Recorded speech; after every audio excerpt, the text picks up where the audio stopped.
அடுத்து தமிழ் நாவல்களின் வரலாற்று பின்னணி விளக்கம். தமிழ் நாவல்களின் தொடக்கம் கிபி 19ஆம் நூற்றாண்டில் இருந்து தெளிவாகத் தெரிகிறது. முதல் தமிழ் நாவலாக தங்கிய சொந்தர் எழுதிய பிரதாப முதலியார் சரித்திரம் தமிழ் இலக்கியத்தில் புதிய மூலோபாயமாக இருந்தது. இந்த நாவல் பிற மொழிகளில் எழுதப்பட்ட நாவல்களுக்கு போட்டியாக அமைந்தது.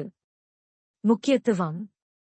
தமிழ் நாவல்கள் அன்றிலிருந்து இன்று வரை தமிழ் மக்கள் வாழ்வியலையும் மனோதத்துவத்தையும் பிரதிபலிக்கின்றன. மேலும் குடும்ப வாழ்க்கையை பிரதிபலித்தல் விளக்கம்.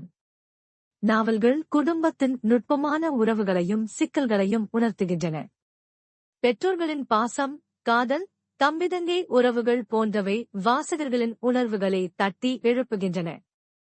உதாரணம்: ஆலேசனின் காதல் விடுதலை நாவல் காதல், திருமணம், குடும்ப உறவுகளில் ஏற்படும் நுணுக்கமான உணர்வுகளை விவரிக்கிறது.